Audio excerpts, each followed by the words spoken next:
notes for my January 2025 reading of Dealing with Dragons by Patricia C. Wrede. Today is Monday, January 2025. I am Tanis Coralee Leonhardi, she, her, hers of Seattle. I'm going to talk through my book and reading notes for my January 2025 reading of young adult fiction, of a young adult fiction book about a female princess who befriends dragons. Dealing with Dragons by Patricia C. Wrede, 1990 was the initial publishing. This is the 25th anniversary edition, or one of those.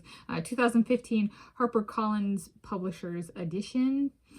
Paperback, ISBN in the video description. I started the book on Saturday, 18 January 2025 and finished the book on Monday, 20 January 2025. It's 208 pages. It took me 3 days to read 10 pages on Saturday, 70 pages on Sunday, and 128 pages Monday. It's a public library copy. It was there's like, I walk into the library and there's a display and there's books on like the side of the shelving. And I saw it and I was like, I've read this before. So, and I'm here to grab a bunch of books. And so I grabbed it. So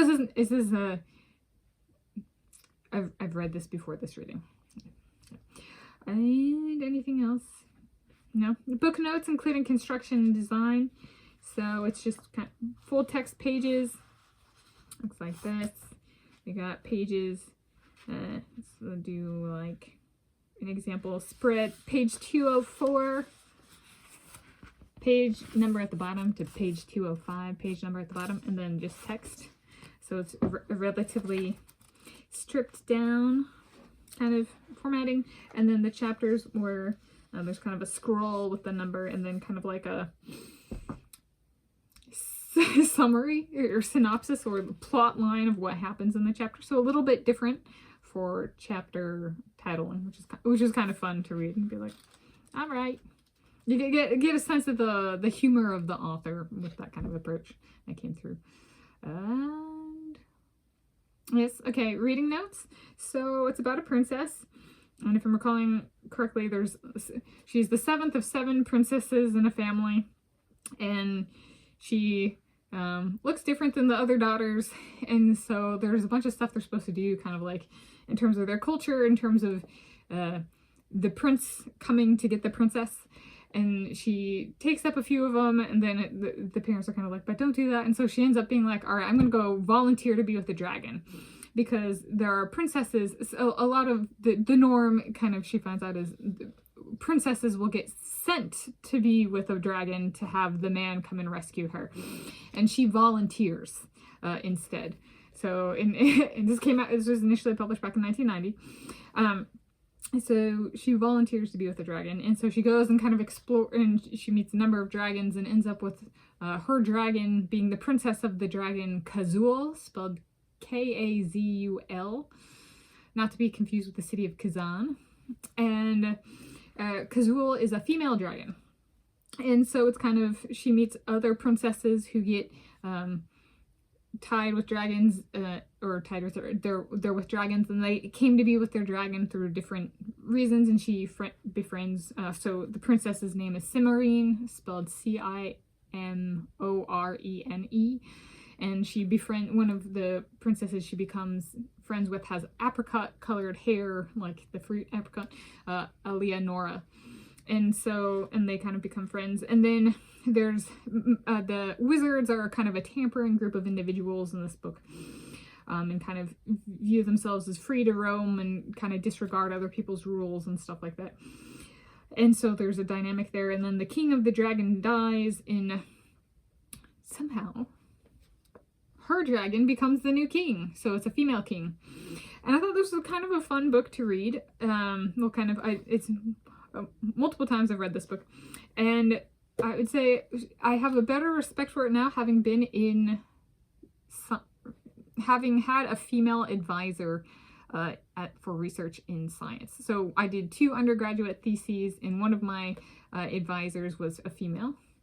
And so I was kind of like reading it, and I was kind of like, it's about like female mentor-mentee pairings, right? I was like, it's like the A++ for the author for promoting women in that kind of a mentoring role of women mentoring women. And I myself have benefited, maybe, I don't know, been in one of those relationships. And so I was kind of like reading it and I was kind of like, until I'm like, that's relatable. Okay, is she a dragon because she's so cool in what she did? Yeah. She was an experimental petrologist and mineralogist, you know. I gotta breathe my own fire by making rock, right? molten rock, and then quenching it into growing crystals. Like, you know, like it kind of resonates here. And cool factor. And then I gotta say, the author definitely went a bit of a different way in terms of, if one wants to make a bunch of money, the easiest way to do that is use a male protagonist. And so the author chose kind of to deviate and take the more effortful path of choosing a female protagonist. Because you can think of, okay, let's say 50% of the planet is male and 50% of the planet is female. Then over 50% of the planet is dedicated to men because women reproduce the men. So if you want to take the harder path, then it's the female path.